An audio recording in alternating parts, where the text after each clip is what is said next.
បាទខ្ញុំបាទសូមគោរពជម្រាបសួរដល់បងប្អូនដែលកំពុងទស្សនានៅកម្មវិធី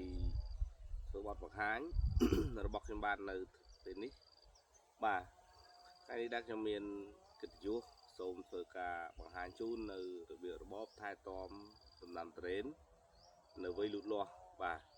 អញ្ចឹងពាក្យថាវ័យលូតលាស់នេះមានន័យថាជាពេលដែលយើងអត់ទាន់ធ្វើផ្លែធ្វើផ្កាវាទេគឺយើងបំពន់ធ្វើយ៉ាងណាឲ្យមានការលូតលាស់ល្អធ្វើយ៉ាងណាឲ្យវាមានសុខភាពល្អដែលយើងអាចនឹងឈានទៅចាប់យកនៅការផលិតផ្លែផលិតផ្កានៅពេលខាងមុខបាទអញ្ចឹងវ័យត្រេនរបស់ខ្ញុំនេះសម្រាប់ដើមនេះគឺវ័យ3ឆ្នាំហើយបាទអាយុវា3ឆ្នាំហើយអញ្ចឹងការថែទាំបទពិសោធន៍សម្រាប់ការថែទាំរយៈពេល3ឆ្នាំនេះគឺខ្ញុំប្រើប្រាស់ទីសាស្ត្រថែទាំទាំងការដាក់ទឹកទាំងការដាក់ជីទាំងការបាញ់ថ្នាំរាល់បទពិសោធន៍ទាំងអស់ហ្នឹងខ្ញុំសូមបង្ហាញជូនដូចតទៅបាទអញ្ចឹងនៅក្នុងដំណាក់កាលនៃការថែទាំដំណាំត្រេនបងប្អូនចំណុចដំបូងដែលខ្ញុំចង់បង្ហាញជូនគឺតកតទៅនឹងការប្រើប្រាស់ទឹកបាទអញ្ចឹងនៅតំបន់របស់បងប្អូនប្រើប្រាស់ទឹករបៀបណាអាហ្នឹងខ្ញុំអត់សូមបន្ទោសឬក៏សូម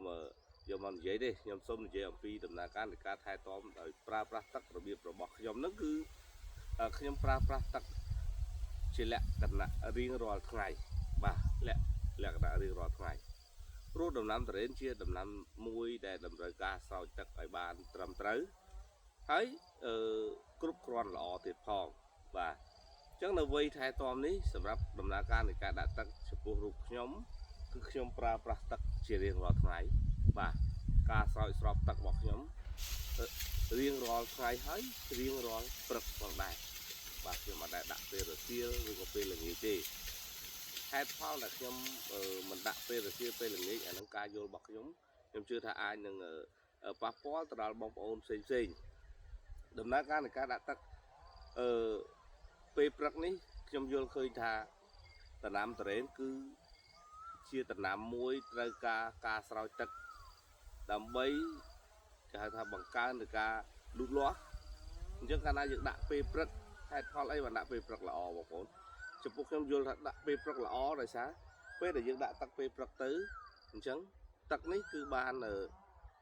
ទៅសម្របសម្រួលទៅបំពន់ទៅធ្វើឲ្យត្រជាក់គល់ត្រជាក់ឬដល់ពេលថ្ងៃឡើងម៉ោង11 12ម៉ោង1ម៉ោង2រសៀលនេះគឺក្តៅខ្លាំងណាស់កាលណាក្តៅខ្លាំងបែបនេះយើងមានទឹកនឹងអង្គុលស្រាប់អញ្ចឹងទឹកនេះគឺជួយសម្របសម្រួលជួយតទល់ជាមួយនឹងកម្ដៅនៃពន្លឺព្រះអាទិត្យដែរបាទអញ្ចឹងវាបង្ការឲ្យស្លឹកហ្នឹងជៀសផុតអំពីភាពឆេះស្ងួតហួតហែងផ្សេងបាទអញ្ចឹងខ្ញុំដាក់រៀងរាល់ព្រឹកហើយមកដល់ពេលនេះគឺខ្ញុំប្រើប្រាស់ក្បាលសាចចំនួន2គឺយើងប្រើរយៈពេល20នាទីក្នុងមួយថ្ងៃបាទ20នាទីអញ្ចឹងឃើញសភាពការនៃការលូតលាស់គឺល្អមានន័យថាយើងអាចចូលអាយុ4ឆ្នាំគឺយើងប្រមូលផលបានយើងធ្វើផ្លែបានដោយសារដំណាំត្រេនរបស់យើងវាមានទម្រង់ដើមក៏ស្អាតហើយមែកធំល្អបាទ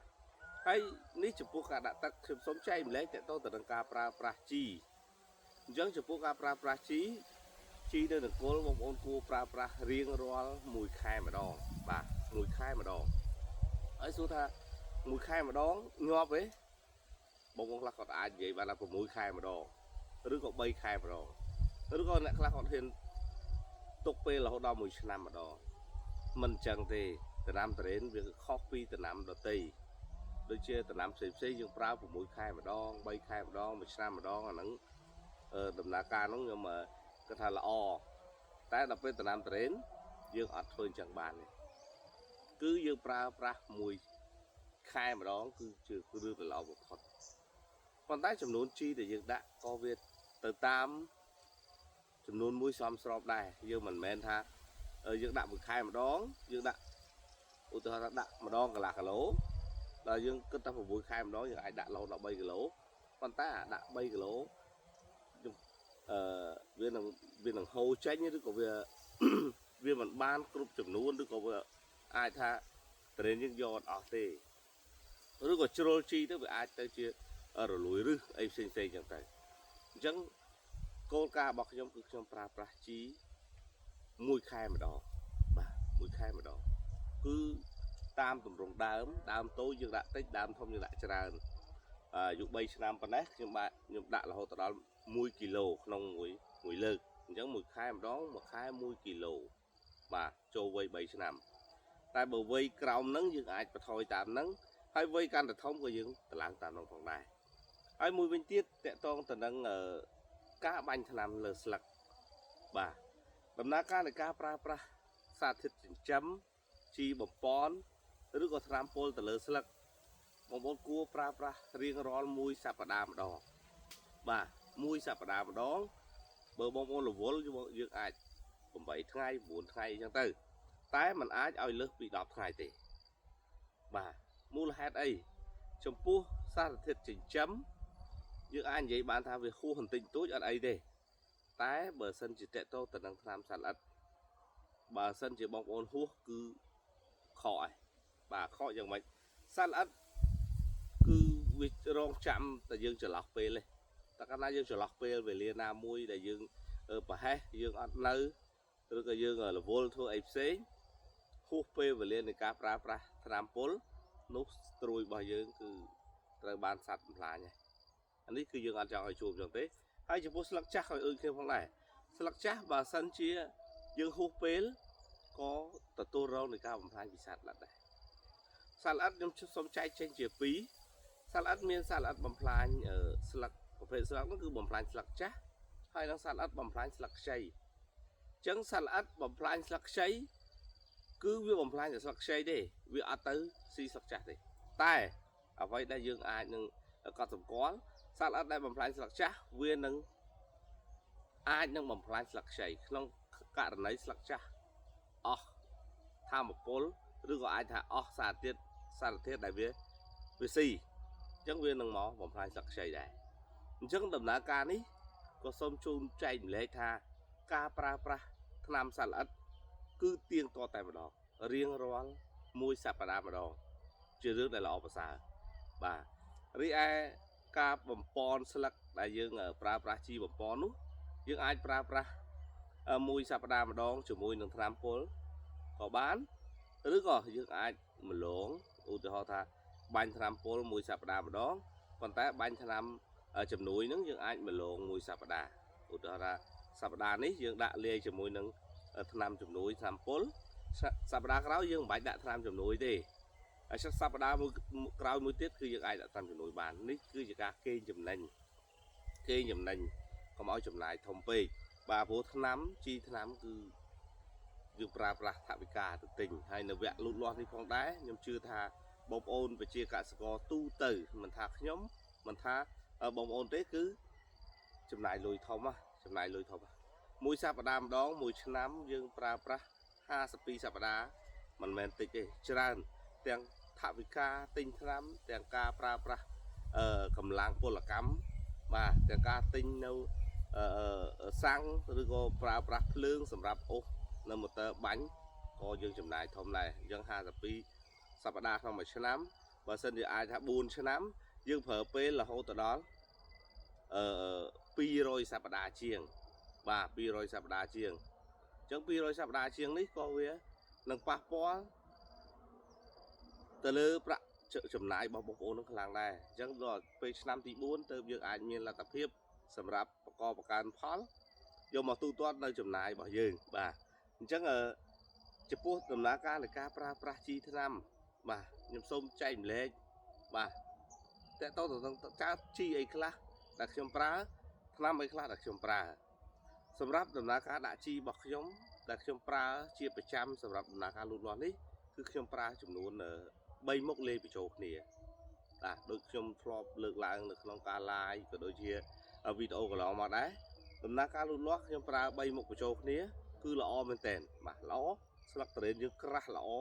ហើយត្រួយចេញអត់ឈប់ទេនេះនៅក្នុងដំណើរការនៃការប្រើប្រាស់សម្រាប់ការលូតលាស់អញ្ចឹងខ្ញុំប្រើប្រាស់ទី1យើងប្រើប្រាស់ជីកែប្រែគុណភាពដីបូកជាមួយនឹងជីអាហាររងបំពេញបន្ថែមបាទហើយនឹងមួយទៀតនោះគឺខ្ញុំប្រើ15 55 បាទជាប្រភេទជីគីមីសរីរាង្គប៉ុន្តែវាមានលេខតូច1555អញ្ចឹងដំណើរការលូតលាស់គឺយើងល្អមែនតើយើងច្របូកបញ្ចូលគ្នាទៅយើងយក1គីឡូមកបាចជុំវិញគល់ទៅបាទរៀងរាល់1ខែម្ដងហើយចំពោះមានការផ្លាស់ប្ដូរទេជីហ្នឹងគឺអត់មានការផ្លាស់ប្ដូរទេប្រើតែបែបហ្នឹងជារៀងរាល់1ខែម្ដងបងប្អូននឹងឃើញលទ្ធផលហើយបាទដំណាំត្រេនរបស់ខ្ញុំគឺខ្ញុំប្រើបែបហ្នឹងហើយមួយទៀតតកតងទៅនឹងជីដែលយើងបាញ់លើស្លឹកមិញខ្ញុំនិយាយអំពីថ្នាំពុលបូកជាមួយនឹងជីថ្នាំពុលបងប្អូនដឹងហើយថាតើថ្នាំពុលប្រភេទណាដែលគូប្រើពុលប្រភេទណាដែលយើងគិតថាមានប្រសិទ្ធភាពយើងប្រើទៅតែសម្រាប់ជីដែលយើងត្រូវបាញ់លើស្លឹកបើចំពោះខ្ញុំនៅតែប្រើតិចតួចទេចង់និយាយថាវិធីសាស្ត្រសាមញ្ញមិញខ្ញុំនិយាយពីជីគ្រាប់ដាក់នឹងដីឬអាជីទឹកដាក់បាញ់ទៅលើស្លឹកក៏ខ្ញុំប្រើតែ2មុខដែរតែ2មុខទេអត់អាសេមសាមអត់ស្មុកស្មាញអត់លេអីច្រើនទេគឺយើងប្រើប្រាស់1555ដូចគ្នាតែជីទឹកក៏មានដែរ1555បូកជាមួយនឹងFuchsicol បាទអាចនិយាយថាជាប្រភេទមីក្រូធាតុបាទមីក្រូធាតុដែលមានធាតុសំខាន់ដែលយើងគួរប្រើអញ្ចឹងយើងប្រើ2មុខនឹងបញ្ចូលគ្នាហើយយើងអាចលេងថ្នាំពុលបានបាទចំពោះបងប្អូនដែលគាត់ថាការបាញ់ថ្នាំពុលលាយជាមួយនឹងជីលាយជាមួយនឹងសារធាតុចិញ្ចឹមវាធ្វើឲ្យខ្សោយថ្នាំប៉ុន្តែចំពោះខ្ញុំប្រើកន្លងមកនេះគឺខ្ញុំអត់ដែលបែងចែកទេបងប្អូនខ្ញុំលាយបញ្ចូលគ្នាតែម្ដងទី1ចំណេញពលកម្មហើយទី2ប្រសិទ្ធភាពគឺអត់ប្រែប្រួលទេគឺល្អដូចគ្នាស្លឹកយើងនៅតែមានសុខភាពល្អហើយมันមានសត្វបំផ្លាញនេះជាអ្វីដែលជាលទ្ធផលដែលយើងលាយតែបងប្អូនមិនលាយគ្រាន់តែយើងចំណាយពលកម្ម2ដងថ្នាំពុលបាញ់ម្ដងថ្នាំពៅបាញ់ម្ដងអញ្ចឹងវាខាត់ពេលវេលាវាចំណាយថវិកាច្រើនអញ្ចឹងចំពោះដំណើរការនៃការបាញ់ថ្នាំជំនួយស្លឹកគឺខ្ញុំជម្រាបជូនបែបហ្នឹងគឺធ្វើអញ្ចឹងបាទលទ្ធផលទទួលបានគឺល្អប្រសើរបាទអញ្ចឹងខ្ញុំសូមចែកម្លែកនៅវីដេអូនេះត្រឹមនេះហើយបើសិនជាបងប្អូនមានសំណួរតាក់ទងទៅនឹងការថែទាំក៏ដូចជាការដំណើរការនៃការដាំដុះផ្សេងបងប្អូនអាចប្រឹក្សាជាមួយនឹងរូបខ្ញុំបានខ្ញុំបាទសូមចែកម្លែករាល់បទពិសោធន៍ទាំងអស់បើសិនជាខ្ញុំអាចឆ្លើយបានខ្ញុំនឹងជម្រាបជូនគ្រប់កលៈទេសៈបាទអញ្ចឹងសូមបញ្ចប់វីដេអូប៉ុណ្នេះសូមគោរពជូនពរដល់បងប្អូនដែលកំពុងទស្សនាសូមឲ្យបាននៅជោគជ័យគ្រប់ភារកិច្ចផងដែរបាទសូមអរគុណ